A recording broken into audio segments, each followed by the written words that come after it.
Alors c'est parti. Donc là, j'ai à peu près bien nettoyé. Je vais repasser un coup d'aspirateur au fond quand même, pour être sûr.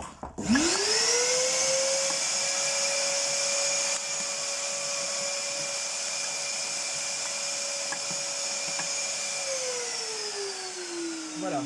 Ensuite, il va falloir nettoyer donc la partie, le capot qui est à la base des puits de tirage, donc à l'aide d'un petit couteau et d'une brosse. Voilà. Ensuite, je vais aspirer ce qu'il y a à l'intérieur.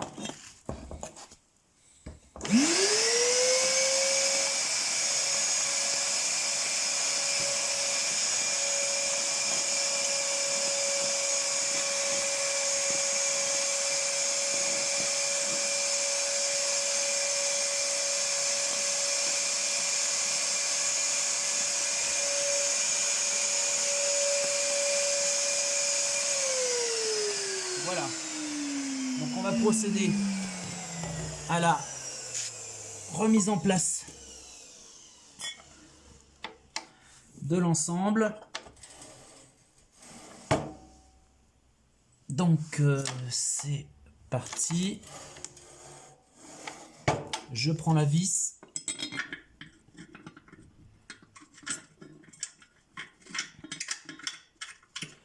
Voilà, je la replace de manière à venir faire pression.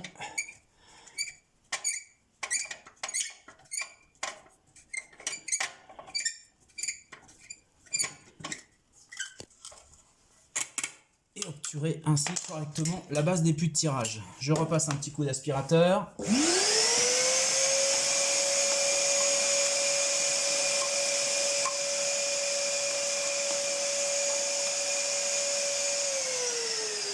Comme ceci. Donc, comme je le rappelle, il s'agit d'une opération qui se fait à chaque fois qu'on a consommé 1,5 tonne de granulés. Et ça, le poil nous l'indique. Ensuite, je vais faire l'opération qui est une opération habituelle, celle qu'on fait tous les 4 jours. Quand on vide l'assiette de cendre, comme vous pouvez le voir, je place ma main à l'intérieur du foyer et je fais basculer la plaque intérieure. Et là, on voit que je récupère toute une quantité de cendre que je vais aller vider. Voilà. Donc comme on le voit, ma plaque est propre. Ensuite, je vais venir nettoyer l'intérieur. Les deux parties qui sont là. Ici, les deux flancs sur ce côté-là et sur celui-ci sont les parties à nettoyer tous les 4 jours quand on vide le cendrier. 1 mm de suie, c'est 10% de consommation en plus de granulés. Puisque la suie, en fait, joue un rôle d'isolant. Donc, il est vraiment nécessaire et intéressant de nettoyer ces deux parois de manière régulière. Attention. Voilà. Donc, je vais placer la lumière ici. Et je vais récupérer ma brossette. Voilà. Qui me servait au puits de tirage. Et je vais recommencer avec ma brosse à nettoyer cette fois les flancs. Donc là, je précise que l'eau circule derrière ces deux flancs. Et donc, c'est là que l'échange de chaleur se fait avec le bouilleur du poêle pour aller réinjecter toute l'eau chaude dans les radiateurs. Donc c'est parti, on nettoie tout ça.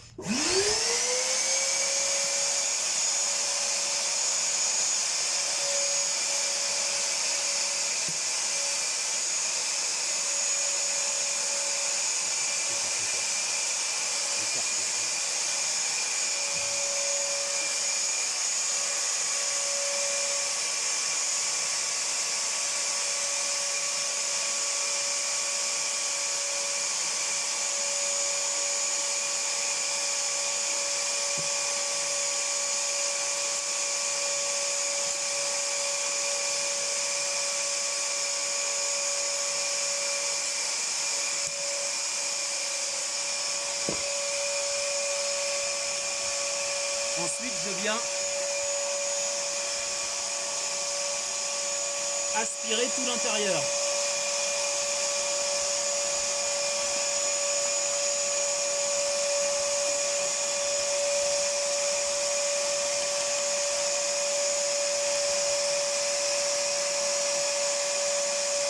Donc c'est bien, comme vous pouvez le voir en plein milieu là, il y a les deux trous à bien désobturer.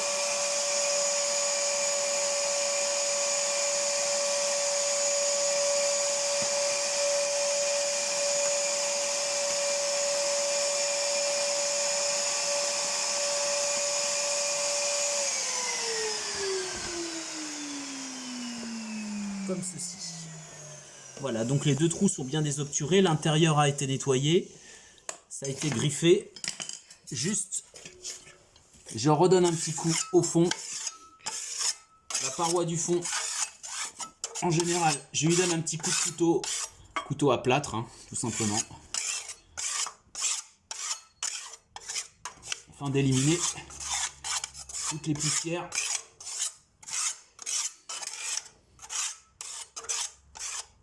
Qui pourrait rester.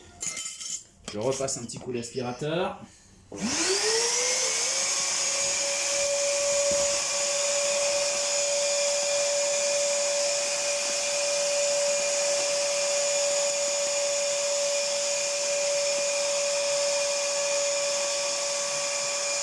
Alors j'en profite pour donner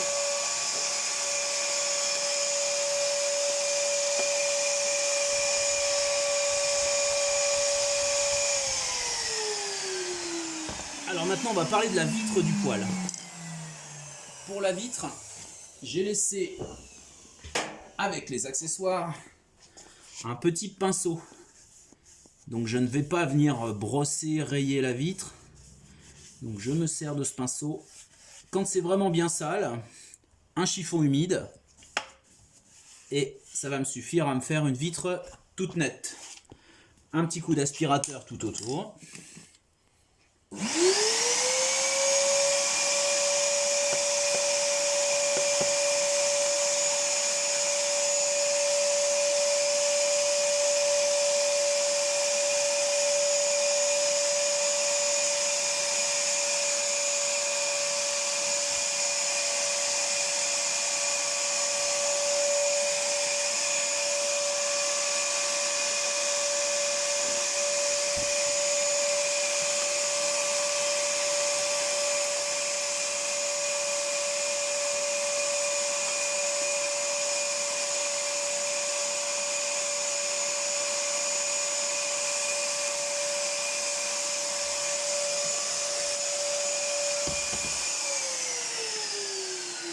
Voilà.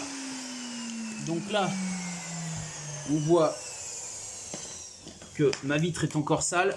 Je pense que je vais en profiter pour lui passer un chiffon humide juste après. Attention, pas de chiffon plein d'eau froide quand la vitre est chaude pour éviter une casse de la vitre par choc thermique. Je vais remboîter la plaque supérieure. Attention, si on regarde la plaque supérieure du foyer, on voit qu'il y a ici une fente, une lumière, un passage, et que celui-ci doit être au fond du foyer. Hein, ne pas se tromper dans le sens de remontage. Il y a en haut des petits rails métalliques qui vont venir recevoir ma plaque. Donc là, il y a une sonde qui vient ici. On voit la petite lumière faite pour pouvoir passer la sonde. Je glisse la plaque et je la remboîte. Voilà, tout simplement. Elle tient juste par gravité. Je repasse un petit peu d'aspi.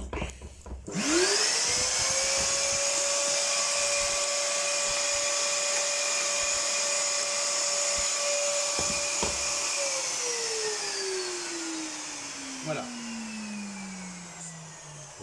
Voilà. Donc, j'ai mon chiffon humide. Et là, pas besoin de frotter très fort. On voit que l'eau arrive à dissoudre toutes ces petites particules, à les décoller.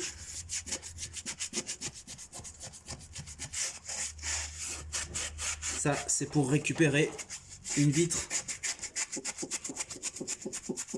bien propre. On voit dans les angles, ça colle un petit peu. Pas besoin d'utiliser des produits chimiques, produits agressifs. Ça se fait très bien comme ça.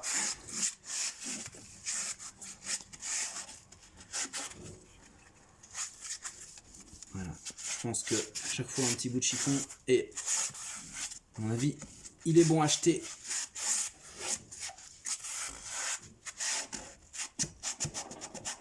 Après chaque utilisation.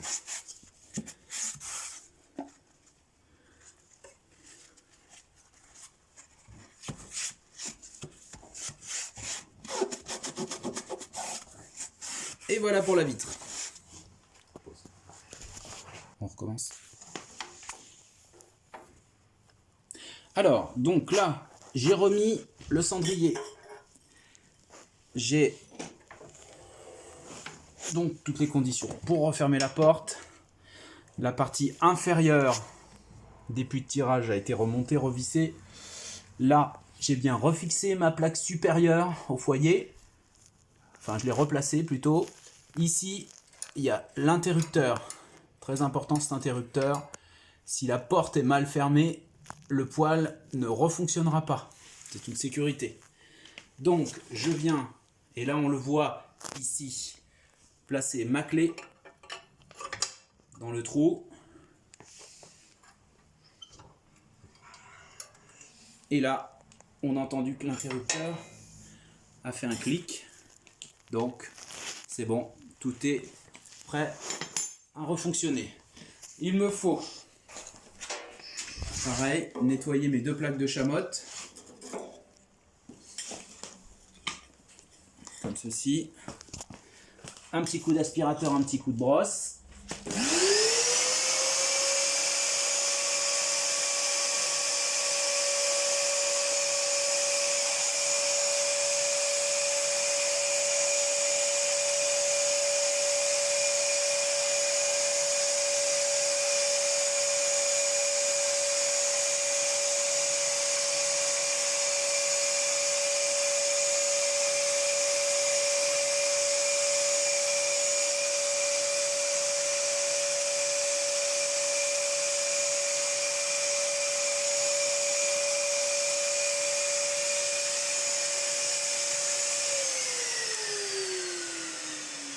Voilà, mes plaques de chamotte sont descendrées.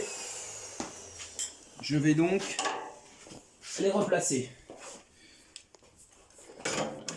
Alors avant de les replacer, je vais peut-être aussi repasser un coup d'aspirateur là-haut. Puisqu'on voit qu'on a pas mal de résidus de combustion qui traînent ici.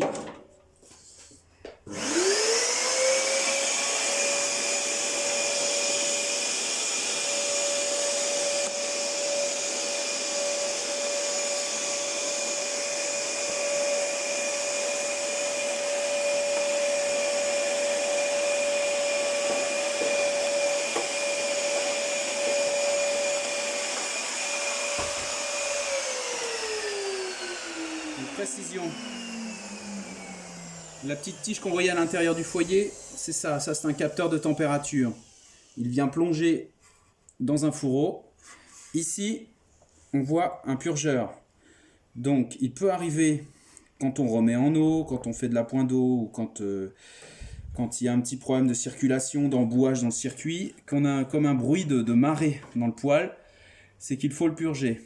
Donc, il suffit de prendre le tournevis, de faire un petit tour, et là on va voir l'eau qui va sortir. Hop, voilà. Donc là on voit qu'il n'a pas besoin d'être purgé. C'était juste une vérification. Voilà. Donc si on entend un petit bruit de marée dans le poêle, un bruit d'eau, à ce moment-là, il faut le purger ici. Et ensuite, ne pas oublier de refaire la pression au manomètre de l'autre côté, au niveau de la chaufferie. Voilà. Alors ensuite, remise en place des plaques de chamotte. Donc on regarde comment l'empreinte s'est faite au niveau des plaques et on essaie de retrouver l'emplacement. On referme à l'aide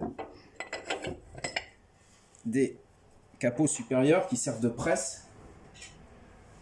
On replace rondelle, écrou papillon